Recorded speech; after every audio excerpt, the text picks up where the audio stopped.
Shalom, shalom. First off, I'm going to start off by giving all praises, glory, and honor to Yahweh, Bahashem, Yahushai, Bahashem, Rachach Wadash. Double honor to the elders and apostles of the great millstone who taught me this truth. And salutations to all you Akim out there pushing this word in truth and sincerity, always in charity. Value for the truth coming at you with another lesson inspired by the Holy Spirit, Baha'u'llah Wadash. Lord willing, this lesson is edifying to your elect. And without further ado, we're going to get into it. Yeah, man, so we seen the prophecies ramping up, man. Okay, we seen the Lord at work in these last days. Okay, the effect of every vision, like it's spoken about in Ezekiel the 12th chapter. Okay, matter of fact, let's get that real quick.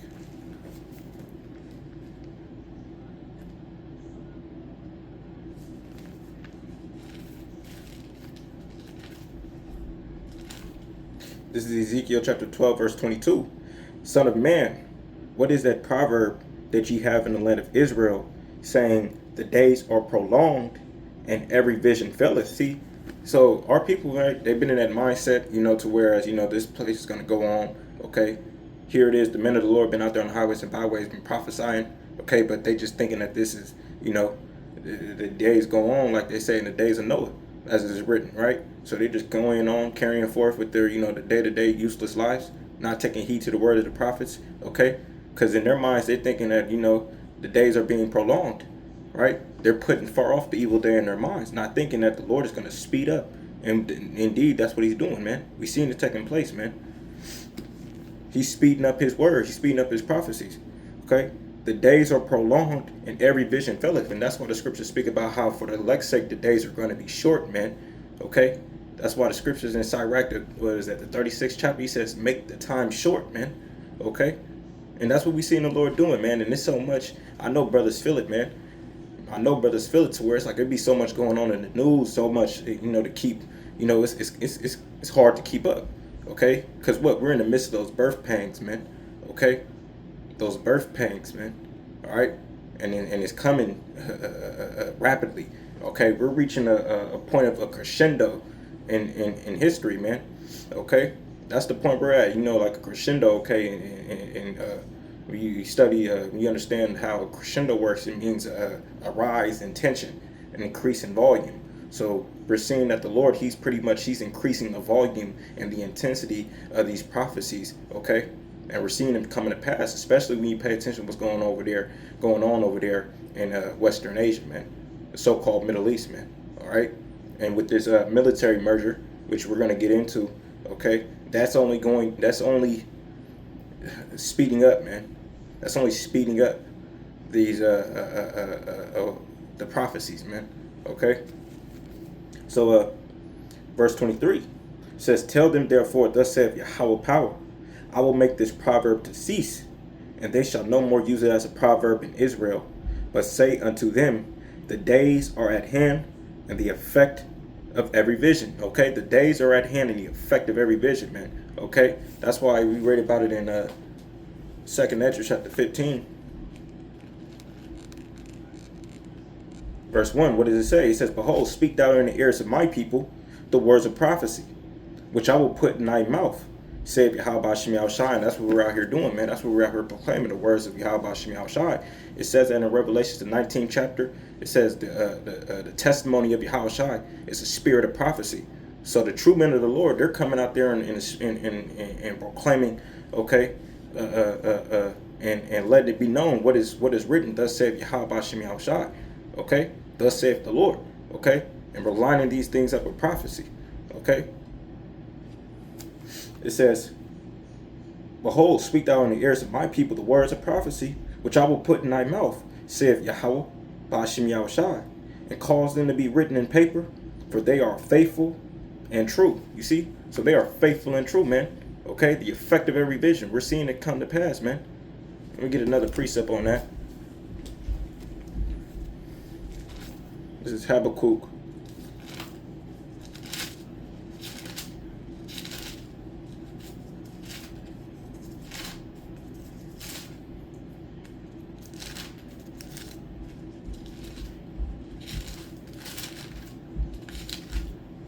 This is Habakkuk chapter 2 and verse 1. And it says, I will stand upon my watch and set me upon the tower, and will watch to see what he will say unto me. and what I shall answer when I am reproved. And Yahweh answered me and said, write the vision and make it plain upon tables, that he may run that readeth it. For the vision is yet for an appointed time, but at the end it shall speak and not lie. Though it tarry, wait for it, because it will surely come. It will not tarry, okay? So the vision is yet for appointed time, and behold, we are in those appointed times, man. Okay, we are at the end, all right? And how do we know we're at the end? Because we've seen the prophecy, man. Okay, that's what the Lord told us to do, to watch and pray, man. All right, scriptures speak about in Sirach, the 43rd chapter, I believe, if I'm not mistaken, or the 46th, one of those chapters, man. And it speaks about how the wise man, he shall be occupied in prophecy, man.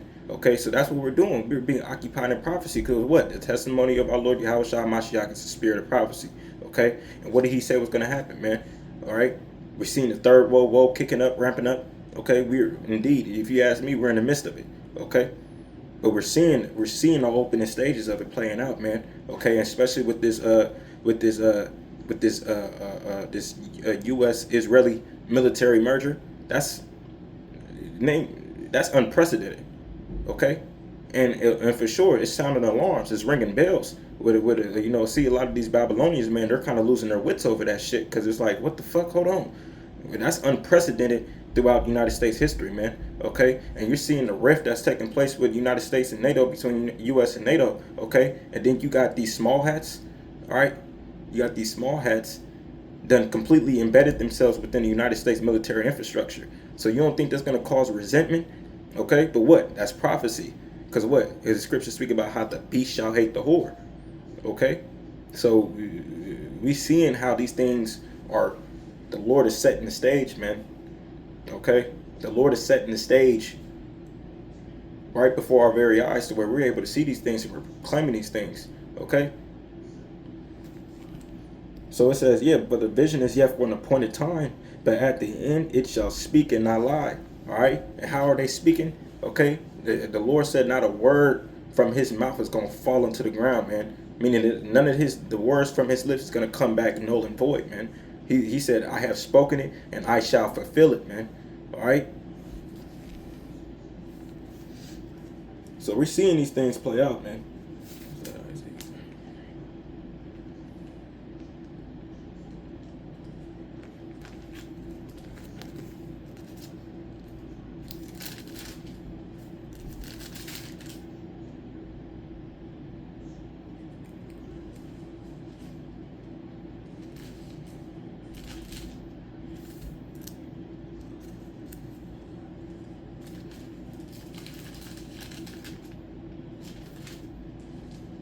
Yeah, I had something else in mind, but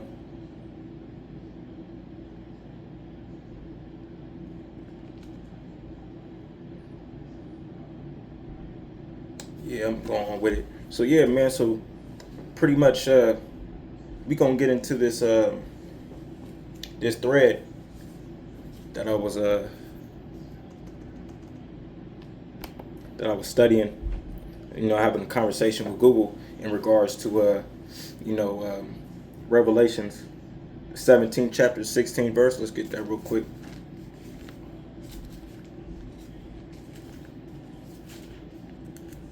Revelation chapter 17 verse 16.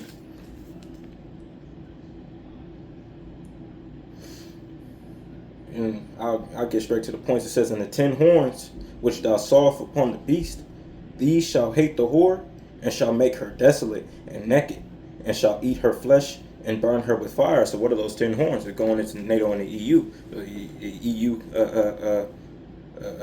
countries, right? The European Union. Okay, the scriptures speak about how these are going to come up against the whore, man. They're going to hate the whore, right? The whores are speaking about Babylon the Great, aka America.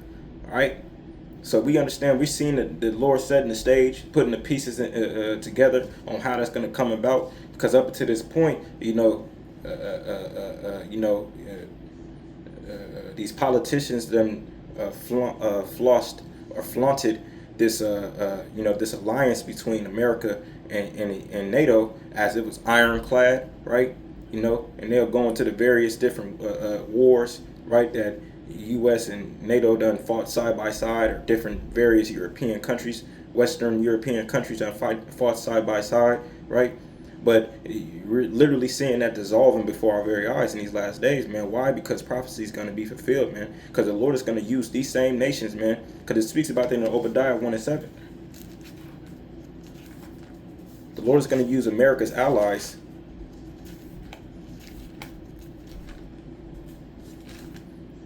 and turn them against it.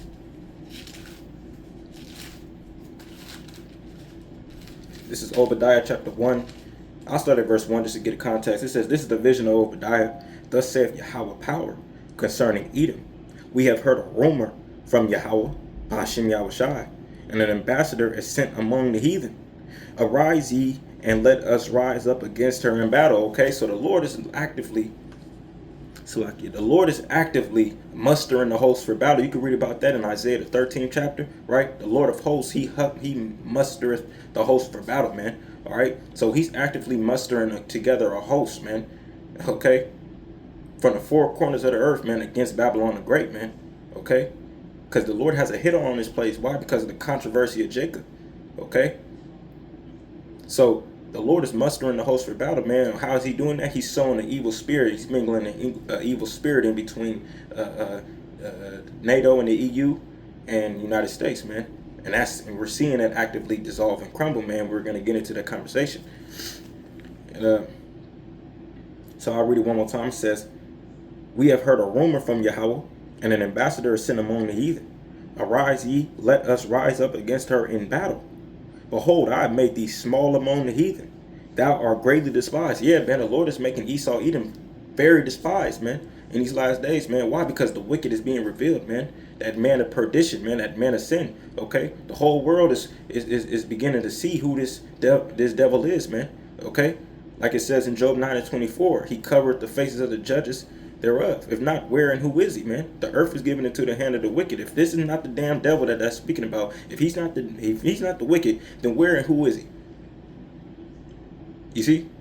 So the Lord is exposing this man of sin. It says that man of sin must be revealed, and the Lord is revealing him. It says how he's going to destroy him by the brightness of his coming, by the sword of his mouth. Okay, and what is the sword of the Lord's mouth, man? The prophets. Okay, the Lord is risen up to his prophets in these last days. Okay, like he says in Isaiah, "Thou hast made my tongue a sharp sword," man. Okay, so we are active, starting with our elders and apostles on down, man. Okay, we are doing the work, man, of exposing this damn devil for who he is, man, and surely the Lord is working in the midst of it as well. Scripture speak about how he shall cause his own tongue to fall upon himself. Okay, so you having Esau's woman coming up against him, man. You having insiders, what they call them, whistleblowers. Okay, individuals that are privy to the councils. Okay, or once sitting in the secret meetings and whatnot. These are all coming out in these last days about the wicked ass shit that this damn devil's been doing, man. Okay, so it's beautiful to see this story unfold and unravel. Why? Because once again, we have the understanding, man. We have the mind of a Mashiach. We are in on his counsels, man. Okay, the Lord said that he will do nothing, but surely he revealeth his secrets unto the servants, the prophets. Okay, so the Lord has revealed to us his secret, okay, the counsel that he has proposed in these last days. He has given us the understanding to be able to read it, right? Made it plain upon tables for us through the Holy Spirit, starting with the elders and apostles on down. And they done broken these things down for us to run with it. Running with it meaning what? Like you had a newspaper, okay, back in the day, okay, like the UPS, the newspaper and whatnot. They used to ride on bikes and things of that nature, right? Okay, and they used to, throw, the newspaper in front of the, on your garage and on your driveway and things of that nature. So we passing the message along, okay. Pretty much that's the point I'm making on that. Okay, they done made it plain upon tables. We done broke it down plainly for you to where we just passing the message along, man. All right, and we're watching these things come to pass. I'll jump down. Also, verse 3 says, "The pride of thine heart has deceived thee, thou that dwelleth in the cleft of the rock." Yeah, you're a cave dweller, man. All right, that's what Caucasian mean. It means cave dweller, man.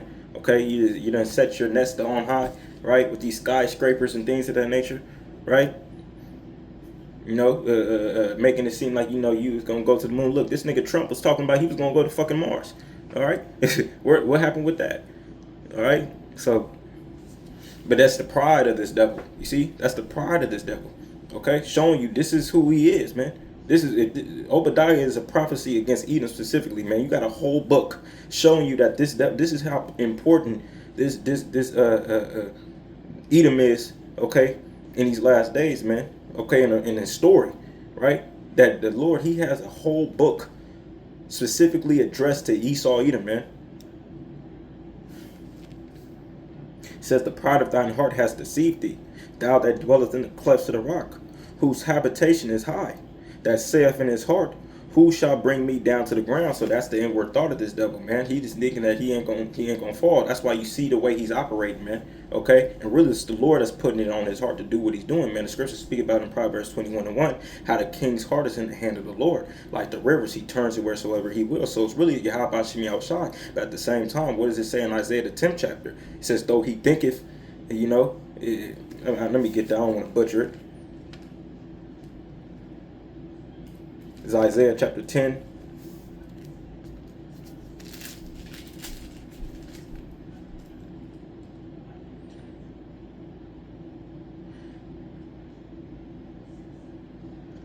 Also, the verse 5 says, Isaiah chapter 10, verse 5, Assyrian, the rod of mine anger, and the staff in their hand is mine indignation. Okay, so Yahweh Shemi Awashai, he's pretty much like in the Assyrian, which today is the, Babylon the Great. Okay, the modern day Assyrian is America. Okay, Esau Edom, who is currently in rulership, who's holding the reins over America. All right, and now we see that the Lord is not giving the reins of America over unto these small hats.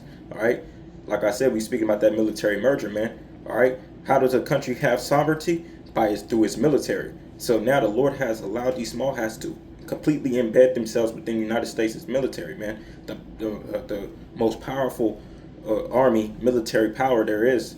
Okay, the superpower, military superpower, man. All right, but he's saying that the rod of mine anger, the staff in their hand, is my indignation, man. So showing that the Lord, he's in control of all things, man. He controls kingdoms, man.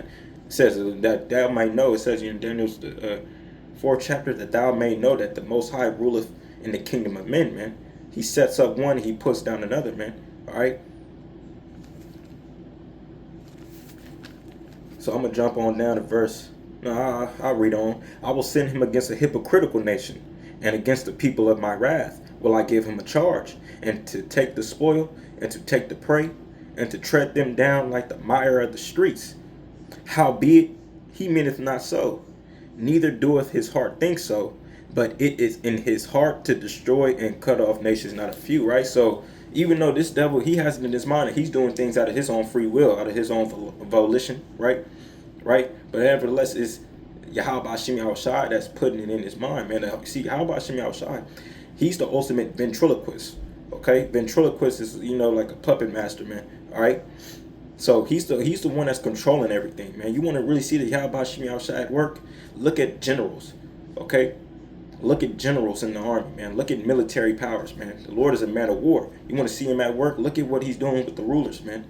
Look at the decisions that they're making, the day by day, the policies that's being signed, is being drafted, how these nations are being prepared for war, right? That's Yahweh Shemi Awashai at work, man. That's a clear manifestation of his will being done throughout the earth, man. All right. But yeah, albeit he thinketh, he in his mind, this devil thinks that he's just doing what he's doing for whatever reason that he's doing it for, but really it's Yahweh Shemi Awashai. So back to this I'll jump down to verse 6, Obadiah chapter 1, verse 6. It says, how are the things of Esau searched out? How are his hidden things sought up? Right? So the Lord is making bare this devil in these last days, man. Scriptures speak about that in Isaiah, the 34th chapter.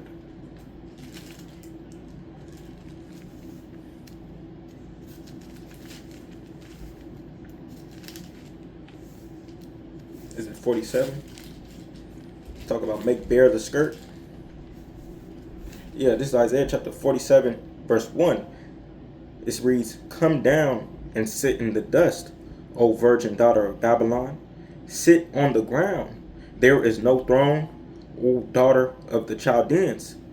For thou shalt no more be called tender and delicate. So nobody's looking at America anymore as that beacon of light, right? That it was once esteemed to be, right? You got the Lady Liberty, right? Nobody's looking at her as, looking at this place, man. You had the so-called American dream.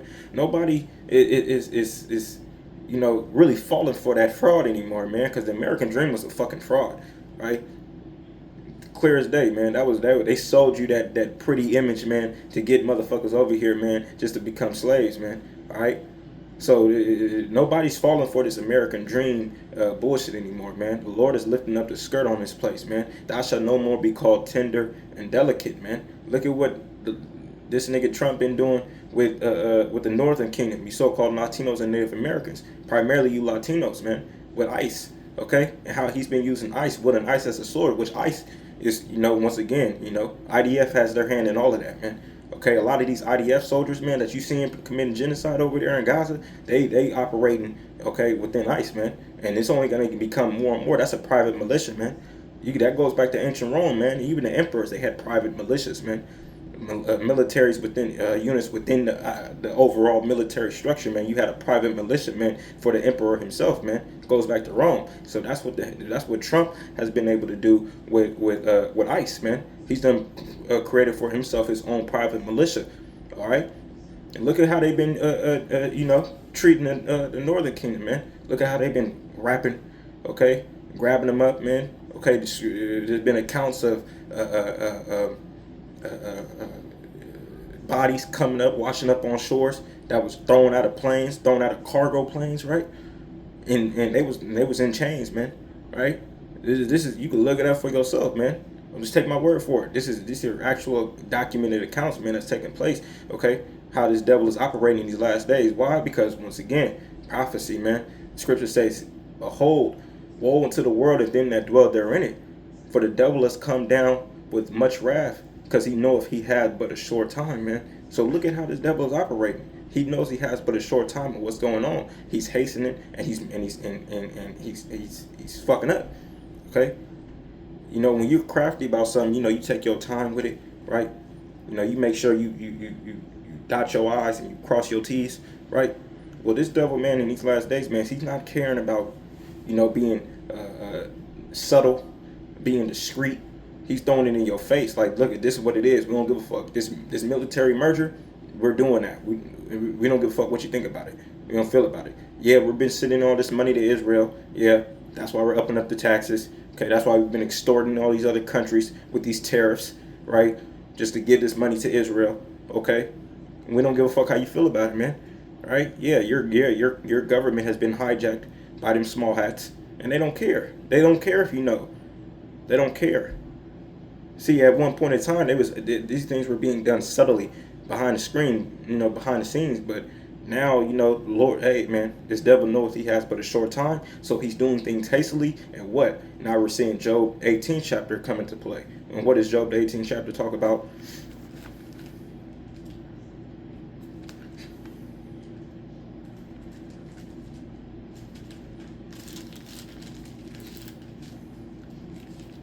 This is Job chapter 18 and verse 5. It says, "Yeah, the light of the wicked shall be put out, and the spark of his fire shall not shine.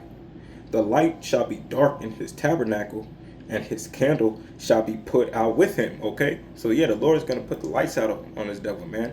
Okay, that age of enlightenment that this devil boasts about and writes about in his history books, man. Right, the age of reason. Well, look at what's come about since then, man. Since the Renaissance, man.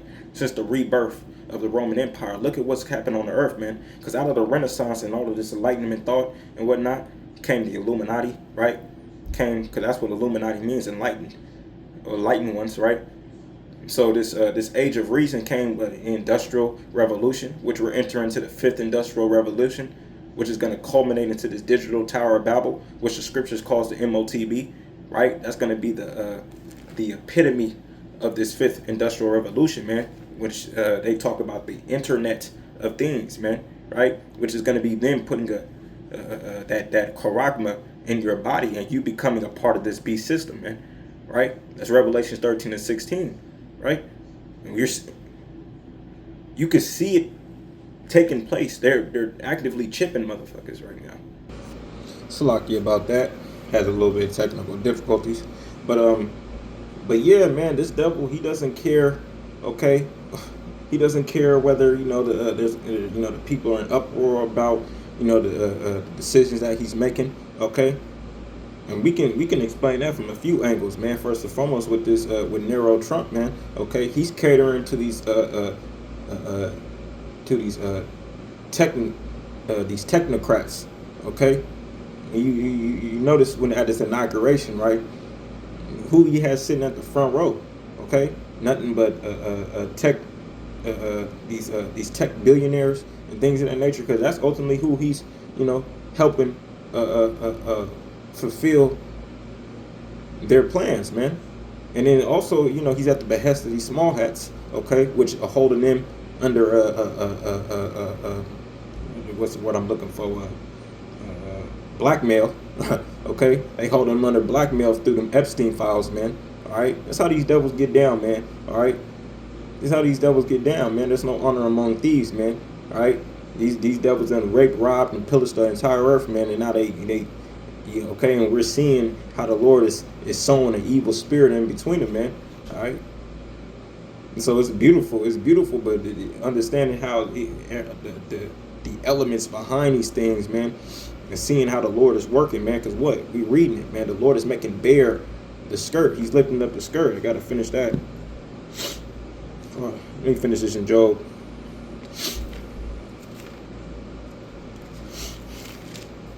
I was holding that Job. Yeah, this is Job chapter 18, verse 7. It says, "The steps of his strength shall be straightened, and his own counsel shall cast him down." And that's what we're seeing taking place, man. Okay, the steps of his strength is being straightened, man. Okay, America is not being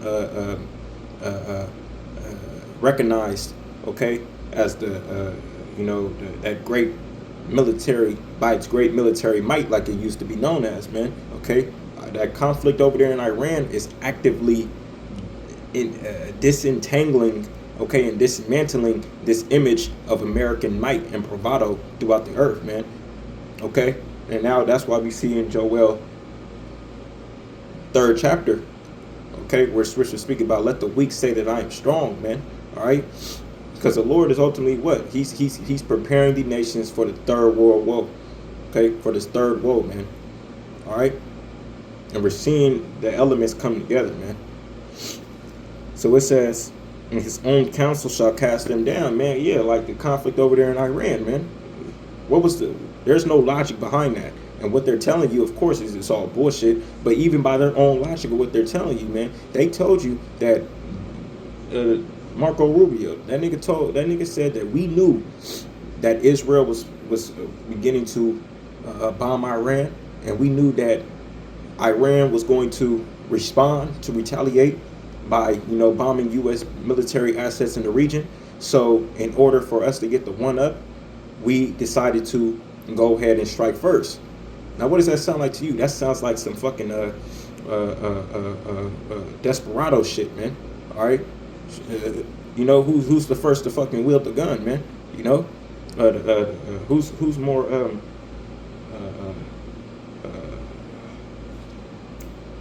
it slips my mind right now, but the point I'm portraying is how this nigga, this devil, man, he's been known as a fucking desperado, man. All right, you think about the Wild Wild West. He operates on a global scale, like the niggas, the desperados, the outlaws, and during Wild Wild West, man.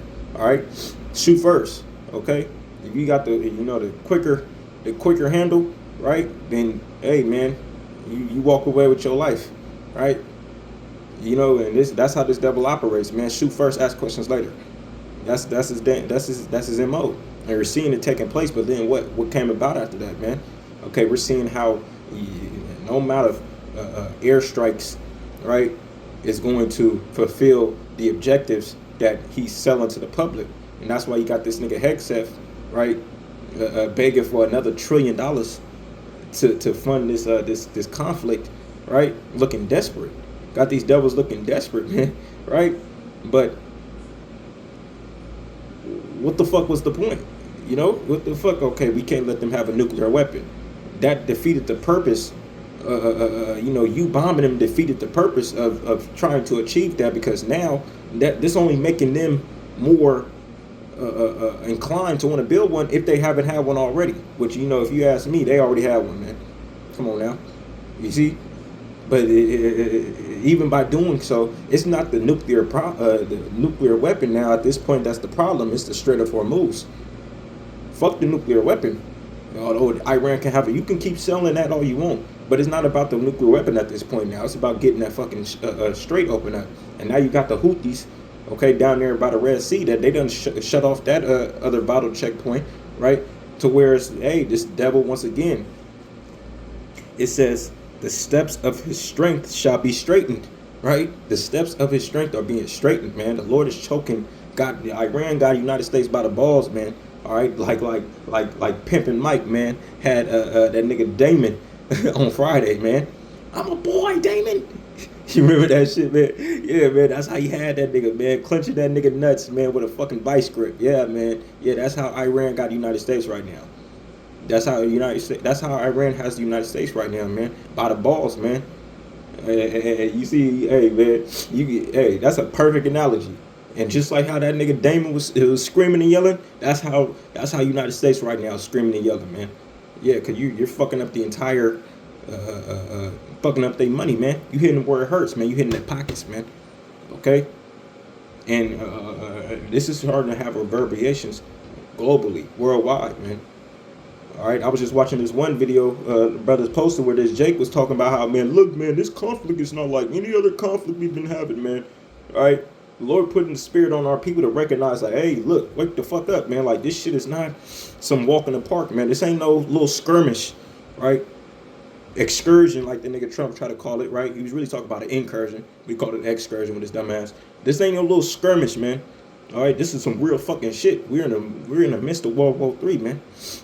All right, and this is irreversible, man. It's not gonna be reversed, man. This ain't gonna be it's gonna be a ceasefire. Look, you done, since this conflict's been going on, right, roughly 4 months, you done had multiple ceasefires, okay, and false agreements, right?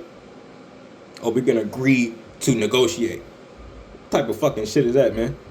We're gonna agree. We're gonna ceasefire. We're gonna pause and agree to negotiate. We're not going to negotiate. We agree to. So anyways, we done have multiple ceasefires throughout this last 4 months, man, and what they have all failed. Why? Because it's ultimately the will of Yahweh Hashem Yahushai, man. Scriptures speak about how there's a thought in the man's heart, but it's the will of the Lord that's going to stand at the end of the day. All right, man may have purposes and plans, but it's the counsel of the Lord that's going to stand, pure point blank. And that's why things is going the way they're going, and we're seeing it elevate and intensify, man. We're, like I said, we're reaching the crescendo, man. And his own counsel shall cast him down. Yeah, so by him going over there into Iran, man, all right, we can't let them have a nuclear weapon bomb. Well, you ain't got to worry about the nuclear bomb no more. They didn't anticipate, this devil did not anticipate Iran closing the Strait of Hormuz the way they did, man. They did not anticipate that. He tells you himself. He was like, we did not expect them to fire off and hit the bases the way they did. We did not expect them to close down the strait. So your own counsel, there you have it right there. That scripture that was fulfilled right before our eyes, man. His own counsel is casting him down, man. And he's locked in. He can't reverse it. The scriptures speak about in Ezekiel how the Lord's going to put a hook in his mouth, man. Right? You speaking about, ultimately speaking about Magog and Gomer, which is, modern day Russia, right? But hey, man, the Lord is putting hooks in all of these other nations, man. He's putting hooks in all these nations and all these rulers, man. Where he's what? Because his determination is to gather the nations that he may pour upon them his indignation. Okay, we read about that in Zephaniah, the 3rd chapter. So this is Job chapter 18, verse 8. For he is cast into a net by his own feet, and he walketh upon a snare, right? The jinn shall take him by the heel, and the robber shall prevail against him, man. The snare is laid for him in the ground, and a trap for him in the way, man. So the Lord he's done set this devil up masterfully, beautifully. Okay, just watch how the Lord is taking. Watch how the Lord is making good on His word, man, in these last days, man.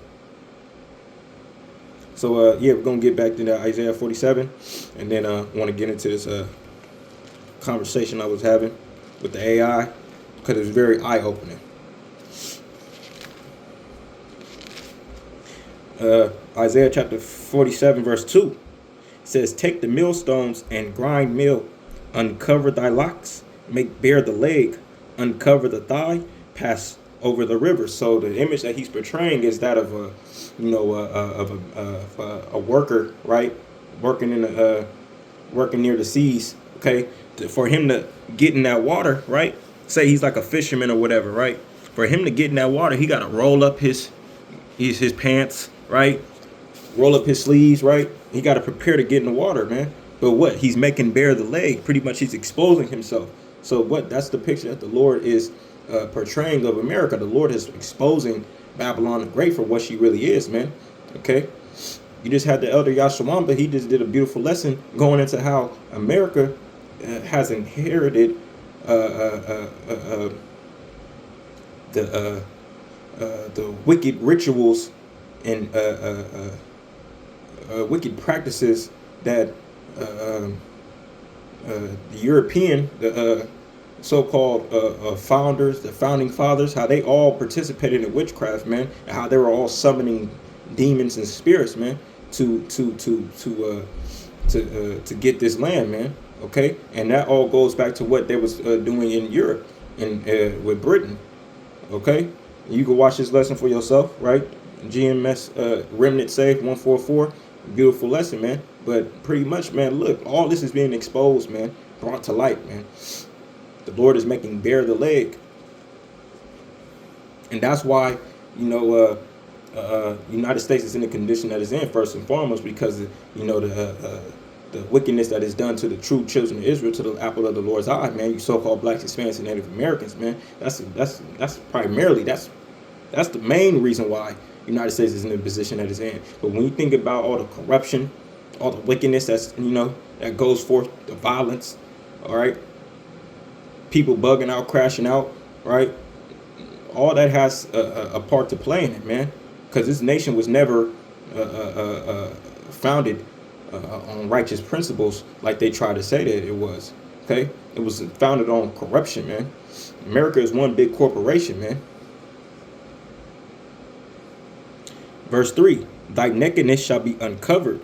Yeah, thy shame shall be seen. I will take vengeance, and I will not meet thee as a man, man. So yeah, the Lord is not going to, when he returns, man, he ain't going to meet this devil as a man, man. He ain't going to come upon this earth as a man, man. He's coming in the glory of the Heavenly Father, like you read about in Matthew, the 24th chapter. All right? He's coming in the glory of the Heavenly Father with the holy angels, man, in full splendor of his might. Right? Yeah. It's gonna get it's gonna be interesting, man. It's gonna be interesting, man. We at the end of this shit, man. We at the end of this, man. So yeah. Pulled them precepts. So yeah, I want to dig into something real quick. Bear with me, Salakia. Yeah, man. So as you see on your screen, I asked, explain the rift between Trump, U.S., and NATO, EU. And it gave me the answer. The deep shift between Donald Trump and the North Atlantic Treaty Organization, or NATO, and the European Union stems from his strictly transactional view of alliances, push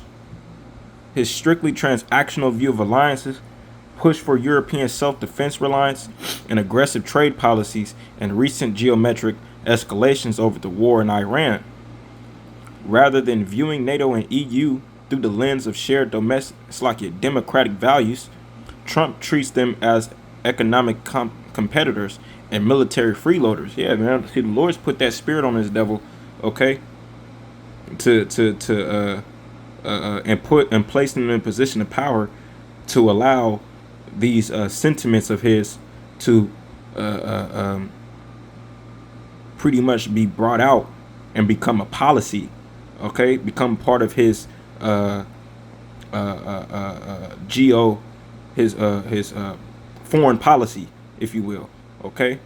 Because up until this point, man, okay, United States has always and NATO and EU have always entertained, if you will, if you can call it that, they've always entertained a tight bond, right? You know, they work together on a lot of different, you know, various conflicts and issues, you know, on the world stage, right? But the Lord has allowed this devil in these last days to allow this sentiment to become part of his approach, his to foreign policy, man. And that's where them tariffs, okay, the tariffs that he's putting out, okay, that's also has, you know, a part to play in this this widening rift between NATO and the EU, okay. Says this approach has triggered unprecedented diplomatic crisis, okay, unprecedented, right? Why? Because ultimately this is the Yahweh Shem Yahweh Shai is at work, man. He's at work.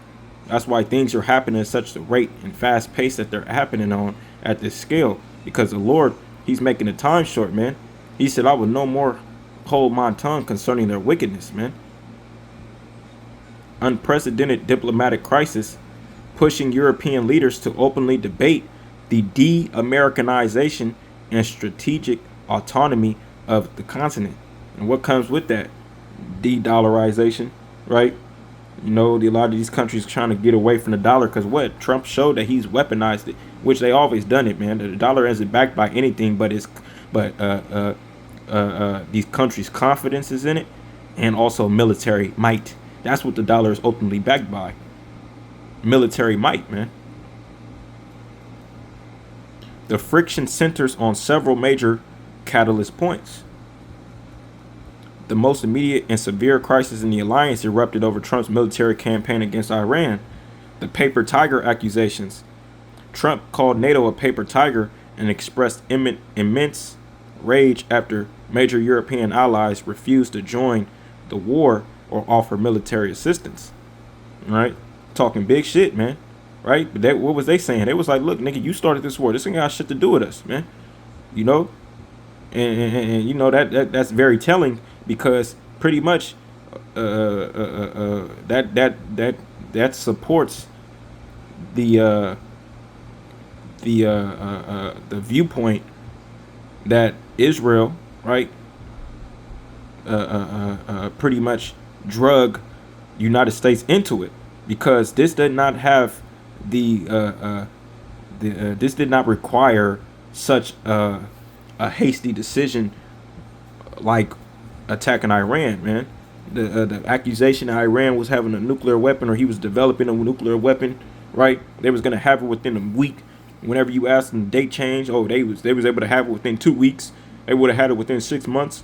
You know, Europe, NATO, and the EU, they was like, nigga, this ain't had shit to do with us, man. So the way you trying to spin this shit like as if it was, you know, this has something to do with us, man. This ain't had nothing to do with us. Okay, fuck it if it was finna, you know, make a nuclear bomb, which they don't believe that, showing you it wasn't that big of a threat, like, you know. So what was really behind it, man? What that was that Jeremiah 49 and 50, man. The least of the flock drawing them out. The least of the flock talk about these small hats. So it says airspace and base closures. European powers like Spain blocked United States aircraft from using their airspace for Iran operations. France heavily restricted base usage, guaranteeing only non-strike aircraft could land. And as of today, that's kind of, you know, a lot of that's actively changing now. You know, now UK and, you know, these various EU countries or NATO allies are starting to step up and you know, in various forms and fashions, you know, and get involved, right? But, you know, this is still, you know, this was still, you know, a big point of contention. Retaliatory threats. Says Trump has threatened to penalize countries like UK and Spain and stated he is actively considering pulling out of the United States and NATO once the Iran conflict concludes, right? Which, once again, the Lord is putting that on his the devil's heart to say these things and ultimately to have the will to do these things, because what? The beast shall hate the whore. Okay? The Greenland annexation dispute, right? And we ain't gonna get into that. But that's it is what it is, man. The Lord is putting it on this devil's heart to, he talk about taking up everything, man. Direct hostility toward the EU and trade. Trump views the European Union not as an ally, but as an economic adversary. Active protectionism. His administration implemented sweeping 15% tariffs on EU imports, including automobiles, and 50% tariffs on steel, aluminum, and copper. Anti-EU rhetoric. Trump has publicly described the EU as a globalist entity designed to screw the United States on trade while expecting free military protection, man. So, yeah, man, we're seeing how the Lord is fulfilling that Revelation 17-16, man. Abandonment of Ukraine assistance, which Ukraine is them all small hats over there, man. Europe's shift to strategic autonomy. As a direct consequence of this rift, NATO Secretary General Mark Rutte and European leaders are overseeing a rapid Europeanization of NATO, understanding that the historic transatlantic partnership has fractured. The EU is building independent military structures, drone defense systems, and regional coalitions to defend itself without relying on Washington. Right? So I asked it, and this is how you gotta get at, AI, man. Hypothetically speaking, right? If the beast in Revelation 17 verse 16 represents NATO and the EU, and the whore represents America, what would this look like in light of the current geopolitical turmoil between the superpowers? So this is where it gets good. This is where it gets good, Akim. It says, applying your hypothetical framework to Revelation 17 verse 16, where the beast and its 10 horns turn on the whore, hate her, make her desolate and naked, eat her flesh, which we know that's talking about, the ICBM nuclear destruction, right? I didn't have it go that far deep into the details, but just to get the gist of what I'm trying to bring out. And burn her with fire, Salakia. The current geopolitical landscape offers a striking literal looking map for how this scenario could play out. It says, if the beast represents the combined forces of NATO and the EU, and the whore represents America, the passage describes a sudden, violent turning point where a dependent global superpower is cannibalized and destroyed by the very alliance network it created and sustained. In light of today's geopolitical turmoil, this specific biblical dynamic would manifest through several distinct phases. When it goes into it, right? The breakdown of the symbiotic relationship.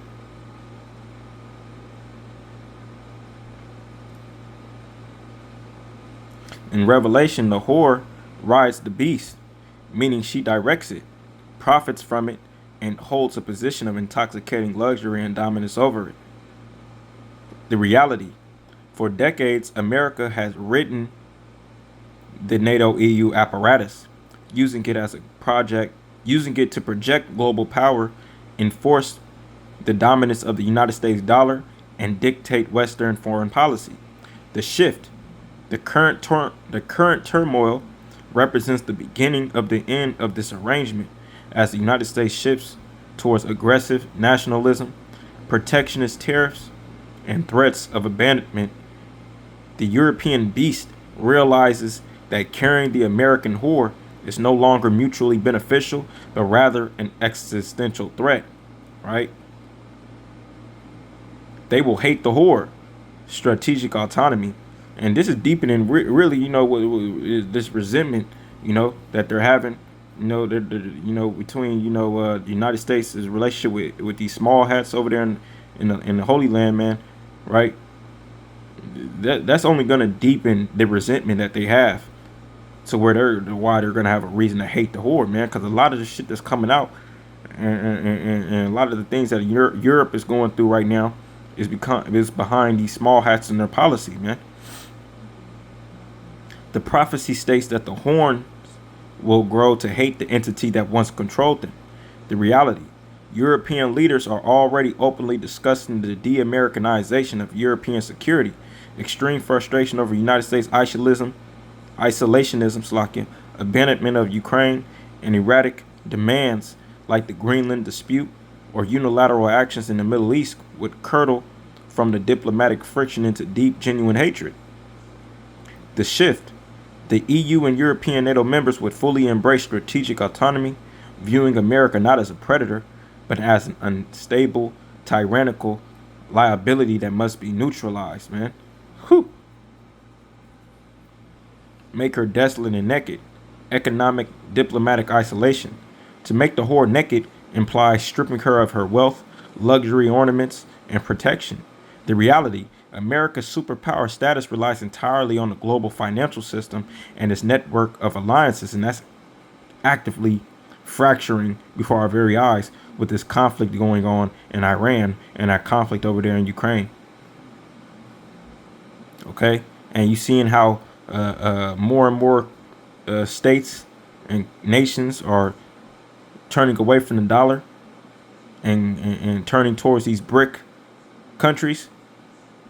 We're seeing how this is playing out. The shift: in this scenario, the EU-NATO bloc would financially decouple from the United States. Europe would weaponize its massive single market, completely banning American imports, freezing United States assets, and leading a global movement to abandon the United States dollar as the world's reserve currency. By stripping America of its European trade networks and financial access, the United States economy would be left completely exposed, naked, and collapsed, desolate. And, I ain't gonna go into all that. Burn her with fire, the ultimate geopolitical betrayal. What's this say? This points to military devastation. The reality: currently, NATO's nuclear deterrence relies heavily on the United States' nuclear umbrella. However, France and the UK possess their own independent nuclear arsenals. Stripped of her allies and economically ruined, a desperate America might lash out militaries, or become embroiled in civil collapse, which all that's going to take place. The European beast, now a unified military superpower, allied with other global fractions, would use overwhelming military force, potentially including a tactical nuclear strikes or devastating cyber warfare that shuts down the United States power grid, to permanently eliminate the American threat.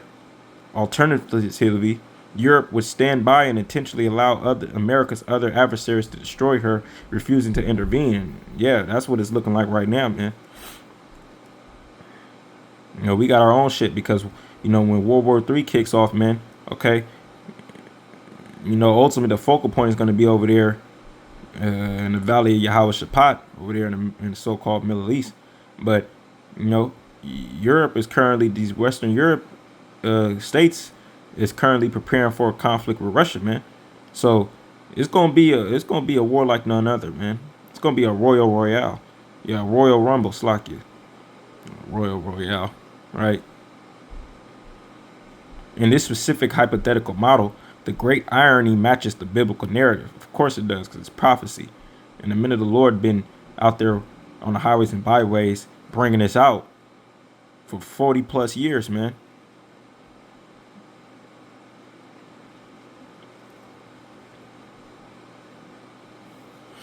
I asked the Obadiah 1:7. How does this reflect this discussion? It says Obadiah 1:7 serves as the perfect scriptural bridge to this hypothetical scenario. It says all the men of your confederacy shall force you to the border. The men at peace with you shall deceive you and prevail against you. Those who eat your bread shall lay a trap for you. No one is aware of it. In the original biblical context, this was a prophecy against Edom, a nation that thought its strong alliances made it secure, only for those allies to turn on him.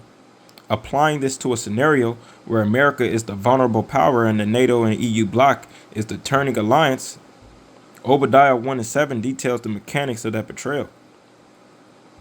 Forced to the border.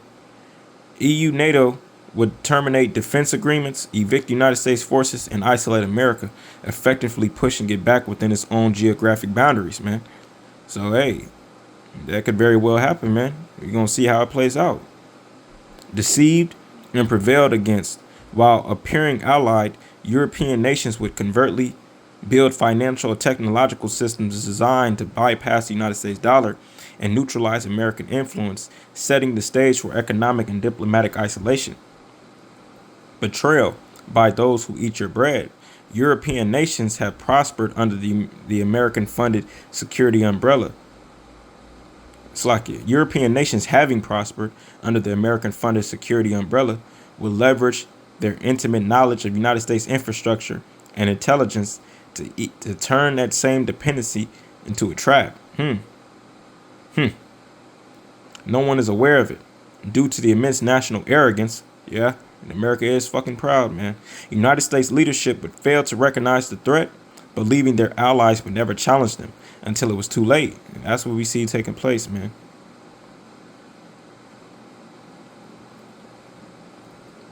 Yeah, and I asked it to go into Judges 9 because when you read into Judges 9, man, okay, where you had Abimelech, right, and how he slew his 70 brothers, right, so he can become, pretty much sit as a king upon his father's throne, right? And he made a pact with the men of Shechem, right? And these men were all complicit in that murder, in the murder of his brothers, man. And ultimately, you read it in that account how the Lord, he stirred up a spirit. It was I can't forget. I forgot his name, Salakia. But he stirred up the spirit of let me look real quick, Salakia. Yeah, this is Judges chapter 9, verse 23. Then the Most High sent an evil spirit between Abimelech and the men of Shechem. And the men of Shechem dealt treacherously with Abimelech. Now, when you read up, it was the men of Shechem that were complicit,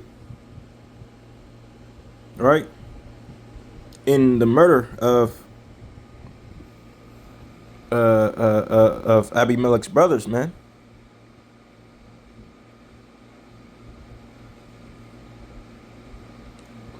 Yeah, his mother's brethren, and communed with them, with all the family of the house of his mother's father, saying, "Speak, I pray you, in the ears of all the men of Shechem, whether it is better for you, either that all the sons of Jerubbaal," which is Jerubbaal was another name for Gideon, "which are 70 persons, reign over you, or that one reign over you.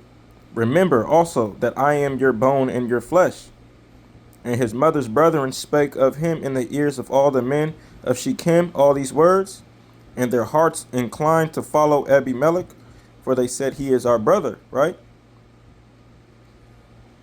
And they gave him 70 pieces of silver out of the house of Baal Berith, wherewith Abimelech hired vain and light persons, which followed him. And he went unto his father's house at Ophrah, and slew his brethren, the sons of Jerubbaal, being 70 persons upon one stone. Notwithstanding, yet Jotham, the youngest son of Jerubbaal, was left, for he hid himself. And all the men of Shechem gathered together, and all the house of Milo, and went and made Abimelech king by the plain of the pillar that was in Shechem. So all these men were complicit, okay, in this conspiracy, man, to make Abimelech a ruler over Shechem, over the Shechemites. So when you go down in this chapter, scriptures speak about how the Most High, he sent an evil spirit between Abimelech and the men of Shechem. And the men of Shechem dealt treacherously with Abimelech, that the cruelty done to the 70 sons of Jerubbaal might come, and their blood be laid upon Abimelech, their brethren, which slew them, and upon the men of Shechem, which aided him in the killing of his brethren. Okay, and that's what's taking place in these last days, man. All right, you know, this a Swisher named Abimelech out with the United States, man, and Shechem with NATO and the EU, because all these European countries done had a part to play in the destruction of Jacob, man. Okay, all of them had a part to play in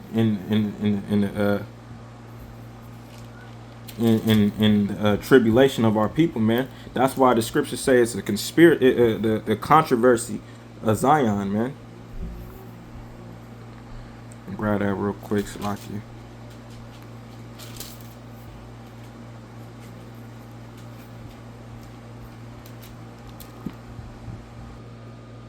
Yeah, this is Jeremiah chapter 25. I'm gonna bounce around in this verse. It says verse 15, Jeremiah 25 verse 15. Thus saith Yahweh power of Israel unto me, take the wine cup of this fury at my hand, and cause all the nations to whom I send thee to drink it. And they shall drink and be moved and be mad because of the sword that I will send among them. Then took I the cup at the Lord's hand, and made all the nations to drink unto whom the Lord has sent me. Right? You know, he sends Jerusalem, to Judah, the kings thereof. Right? And he starts going into these heathen, man. Pharaoh, king of Egypt, and all his servants and the princes and all his people, which the modern day Pharaoh today, man. All right? DJ Trump. And all the mingled people, and all the kings of the land of Uz, and all the kings of the land of the Philistines, and Ashkelon, Azza, Ekron, and the remnant of Ashdod, Edom, and Moab, and the children of Ammon. So all these heathen, man. All these heathen, the kings of Tyrus, kings of Zidon, right?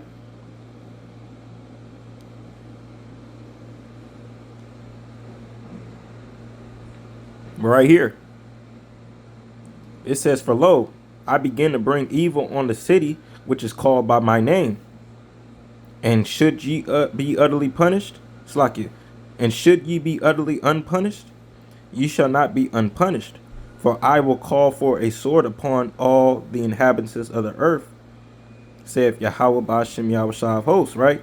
Now the accomplishment, it says the scriptures speak about how the Lord thy captivity is fulfilled, accomplished.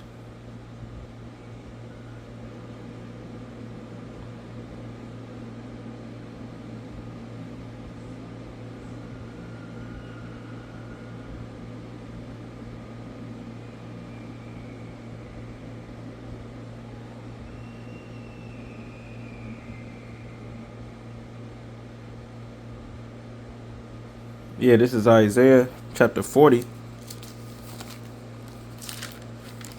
Hold this in Jeremiah.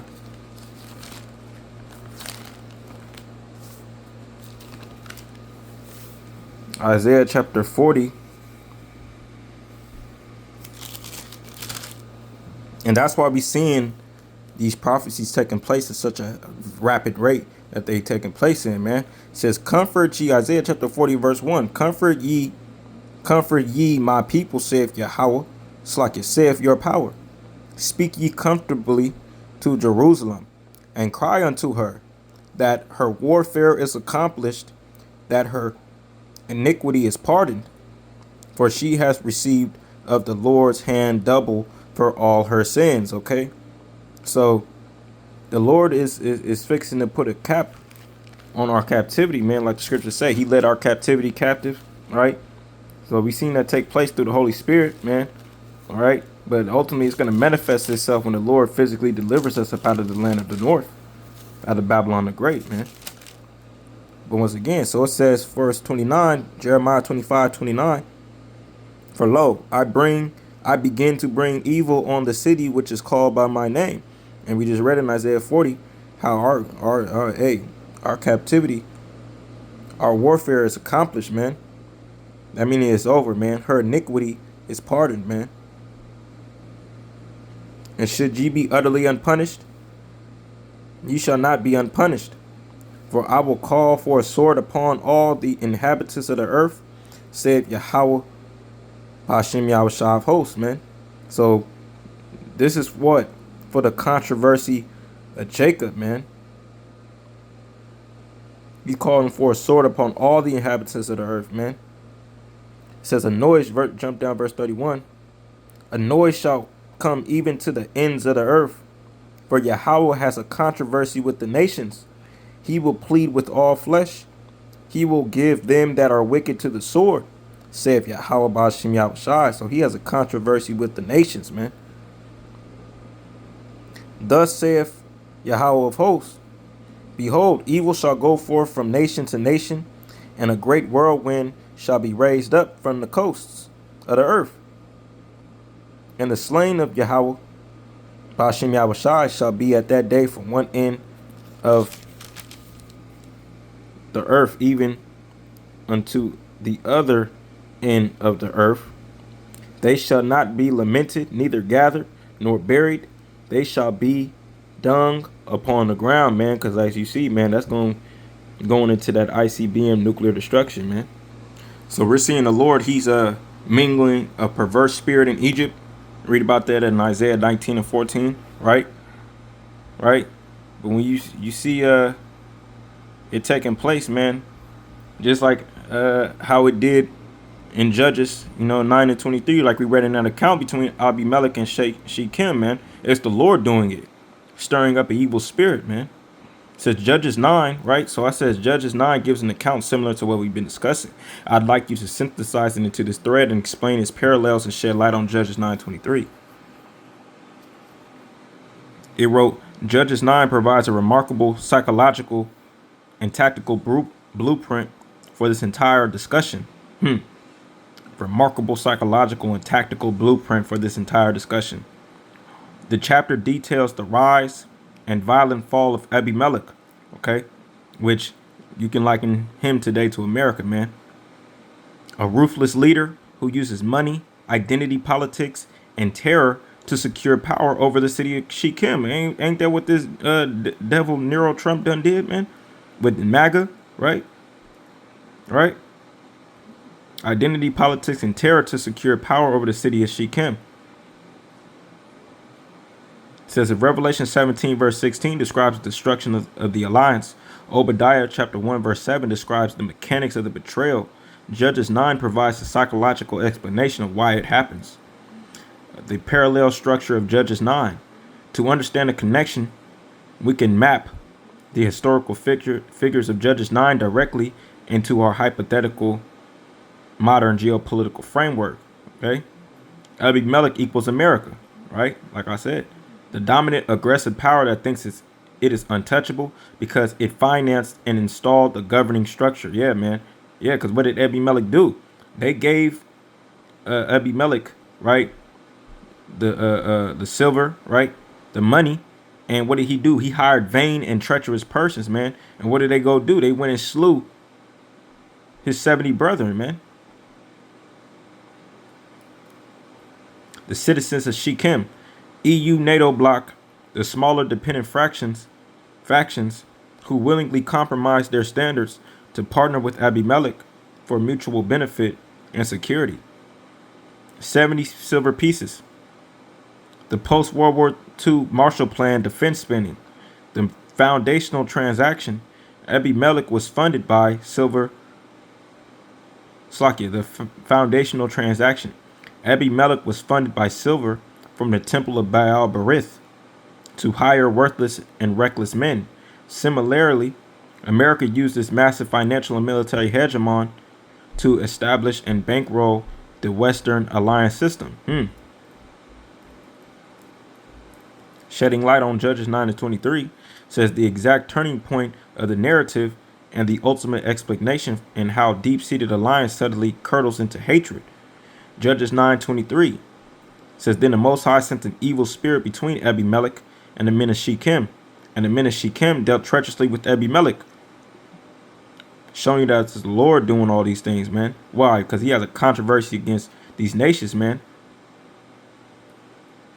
He told you that in Isaiah the 63rd chapter, man. It is the year of my vengeance and the year of my redeemed, right? The divine or psychological frame of trust. In biblical terms, the evil spirit is a judicial intervention by the Most High to break an unholy alliance. In geopolitical terms, this represents a systematic breakdown of trust that cannot be repaired by diplomacy, man. The parallel, that's why it's not going to be repaired by diplomacy, because it's all the will of the Lord. The parallel, just as the evil spirit poisoned the minds of the Shechemites against Abimelech, current geopolitical turmoil, tariffs, base denials, threats of abandonment, creates a toxic psychological environment. Paranoia takes over. Europe begins to view America not as a partner, but as an unstable, threatening bully. Once that psychological shift happens, treachery becomes inevitable. Slack you. The rise of Gael, the catalyst for rebellion. Immediately after evil spirit is sent, a new leader emerges named Gael, son of Ibad. He goes out into the vineyards, gets the citizens of Shechem drunk, and openly mocks Abimelech, asking, who is Abimelech and who is Shechem that we should serve him? The parallel. Gael represents the populace, fiercely independent European leaders who rise to power by capitalizing on anti-American sentiment. They will look at the cost of carrying America's wars like Iran and say to the European populace, you see that? Why are we letting Washington dictate our borders, our trade, and our security? Are we not a superpower on our own? And that's, similar to what I was, expressing earlier, man. Okay? This conflict in Iran is affecting everybody geopolitically, man. And ultimately, this is going to be, more intense resentment, man. Especially after this military merger that's been passed with Israel. After Trump been talking all this shit about, NATO and the EU being a paper tiger and them being worthless. Okay. How America's funding Europe's military might and not the other way around, or it's not a mutually beneficial pact, right? All this shit that they've been talking. And then for them to make a fucking military merger with Israel. So I'm gonna scroll past this, man. Brothers can pause and read it for themselves. I asked, could FY2027, which is the military merger, U.S.-Israel military merger, recently passed, possibly lead into deeper resentment from NATO and the EU? And it said, yes, the United States-Israel Defense Technology Cooperation Initiative is highly likely to fuel significantly deeper resentment and strategic alienation from NATO and the EU. While defenders note it is a tech and supply chain integration rather than a literal army merger, critics, including Senator Bernie Sanders, have warned that listen to this, it quietly grants Israel more military integration than any NATO ally. Why is that, man? Because these small hats run the world, man. Within our established geopolitical and biblical frameworks, this development acts as a massive accelerant to the rift, specifically feeding the evil spirit of distrust and the eventual betrayal by America's closest allies. Here is how the integration plays directly into the parallels we've been discussing. Fueling the evil spirit of distrust. EU and NATO have spent months dealing with the direct fallout of Trump's war in Iran, suffering economic whiplash, dealing with regional instability, and actively denying airspace to United States operations. The resentment, watching the United States pass a 1.15 trillion defense package that legally embeds Israel into the American domestic military industrial complex, while simultaneously drawing down funding for Europe's defense in Ukraine, will be viewed by Brussels as a profound insult. Geopolitical shift. It proves to European leaders that the United States has officially deprioritized the transatlantic alliance in favor of a Middle Eastern axis. Man, yeah, it's done sold out, man. This double standard, right? Because that's what it is. It's a double standard. Creates the exact psychological environment described in Judges 9:23, where a permanent toxic wedge, the evil spirit, shatters any remaining trust between the two factions, man.